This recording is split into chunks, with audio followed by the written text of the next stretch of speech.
আজকে আলোচনা করব ইন্টারোগেটিভ সেন্টেন্স নিয়ে। ইন্টারোগেটিভ সেন্টেন্স কি, কেন এবং কিভাবে সব কিছু জলের মতো সহজ করে বুঝিয়ে দেওয়ার চেষ্টা করব। সরাসরি আমরা চলে যাব বোর্ডের মধ্যে। সবার আগে আমরা জানবো যে এটা আসলে কি ইন্টারোগেটিভ সেন্টেন্স। ইন্টারোগেটিভ সেন্টেন্স কি বা কাকে বলে এটা যখন আমরা বুঝে ফেলবো তখন সবগুলো স্ট্রাকচার বুঝতে আমাদের কাছে সহজ হবে। সো যে সেন্টেন্স বা বাক্য দ্বারা কোনো ব্যক্তি, বস্তু বা বিষয় সম্পর্কে প্রশ্ন করা হয়, সহজ কথা, ব্যক্তি, বস্তু বা কোনো একটা বিষয় সম্পর্কে প্রশ্ন করা হবে, তাকে ইন্টারোগেটিভ সেন্টেন্স বলে। কি ইন্টারোগেটিভ সেন্টেন্স বলে। আচ্ছা, এই ধরনের বাক্যের শেষে সবসময় একটি প্রশ্নবোধক চিহ্ন বসে।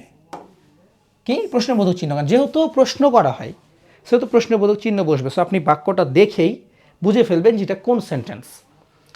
ইন্টারোগেটিভ সেন্টেন্স এর প্রকারভেদ ও গঠন, স্ট্রাকচারটা আসলে কি? ইন্টারোগেটিভ সেন্টেন্স প্রধানত দুই ভাগে বিভক্ত। কত? দুই ভাবে বা ভাগে বিভক্ত। প্রথমত হচ্ছে অক্সিলারি ভার্ব বা সাহায্যকারী ক্রিয়া। যেসব প্রশ্নের উত্তর শুধু ইয়েস অথবা নো দিয়ে দেওয়া যায় তাকে অক্সিলারি ভার্ব বলে। আচ্ছা, আমরা গঠন দেখব একটা। Auxiliary verb plus subject plus main verb plus হচ্ছে extension. Example, you are going to school. তুমি স্কুলে যাচ্ছ। এই যে প্রশ্ন করা হচ্ছে, কি করা হচ্ছে? You are going to school, তুমি কি স্কুলে যাচ্ছ? এই যে প্রশ্ন করছে তাকে, এই যে এখানে কি গোয়িং আইএনজি আছে না, এটা কি সাহায্যকারী ভার্ব, অক্সিলারি ভার্ব। ওকে, আমরা ভার্ব সম্পর্কে তো পড়েছি। সো এই যে সাহায্যকারী ভার্বের সাথে যুক্ত হয়ে প্রশ্ন করছে তাকেই বলা হচ্ছে কি ইন্টারোগেটিভ সেন্টেন্স। এক্সাম্পল আরেকটা, ক্যান ইউ হেল্প মি, তুমি কি আমাকে সাহায্য করবে? এই যে ক্যান ইউ হেল্প মি, তুমি কি আমাকে সাহায্য করতে পারবে? এটা হচ্ছে কি অক্সিলারি ভার্ব বা সাহায্যকারী ক্রিয়া দিয়ে ইন্টারোগেটিভ সেন্টেন্স। সেকেন্ড হচ্ছে বা 2 নম্বর হচ্ছে ডব্লিউএইচ ওয়ার্ড, প্রশ্নবোধক শব্দ দিয়ে শুরু। যেসব প্রশ্নের উত্তর বিস্তারিত দিতে হয়, যেমন who, what, when, where, why, how.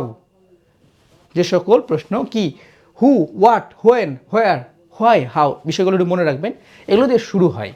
যেমন WH word plus, WH word বলতে কি এই যে এগুলা, এই যে এগুলা এটা হচ্ছে সবগুলো হচ্ছে কি ডব্লিউএইচ ওয়ার্ড। এখন তারপরে অক্সিলারি ভার্ব, তারপর হচ্ছে সেন্টেন্স, তারপরে মেইন ভার্ব, তারপরে এক্সটেনশন। ঠিক আছে, এক্সাম্পল দেখব, হোয়াট ইজ ইউর নেম। এই যে হোয়াট আছে না, আমরা কি এখানে ওয়ার্ড দেখতে পাচ্ছি? এই যে ওয়ার্ড কানেকশন হচ্ছে। আমি কিন্তু কি আঁকুবুকি দিচ্ছি আমি জানি না, বাট তোমাদেরকে বোঝানোর জন্য। হোয়াট ইজ ইউর নেম, তোমার নাম কি, প্রশ্ন করা হচ্ছে। ওকে, তারপর হচ্ছে হোয়ার ডু ইউ লিভ। এই যে হোয়ার আছে, কোথায়? এই যে হোয়ার আছে। সো আমরা একটা কানেকশন দিব, হ্যাঁ দিয়ে দিলাম। নেগেটিভ ইন্টারোগেটিভ, না বোধক প্রশ্ন। প্রশ্নটি যদি না বোধক হয় তবে তাকে নেগেটিভ ইন্টারোগেটিভ বলে। কেমন? এক্সাম্পল আমরা দেখি, ডোন্ট ইউ লাইক কফি, তুমি কি কফি পছন্দ করো? এই যে যদি সরাসরি বলে যে তুমি কি কফি পছন্দ করো, তাহলে কি হলো? এটা হচ্ছে কি যে ইন্টারোগেটিভ সেন্টেন্স হলো। বাট নেগেটিভ ইন্টারোগেটিভের ক্ষেত্রে না বোধক বোঝাবে। ডোন্ট ইউ লাইক কফি, তুমি কি কফি পছন্দ করো না? এই যে এখানে ডোন্ট বসলো, এটার জন্য এটা কি নেগেটিভ ইন্টারোগেটিভ হয়ে গেল। সো সেন্টেন্স খুব একটা কঠিন কিছু না, আমরা যদি একটু সহজভাবে বোঝার ট্রাই করি তাহলে এটা অনেক সহজ।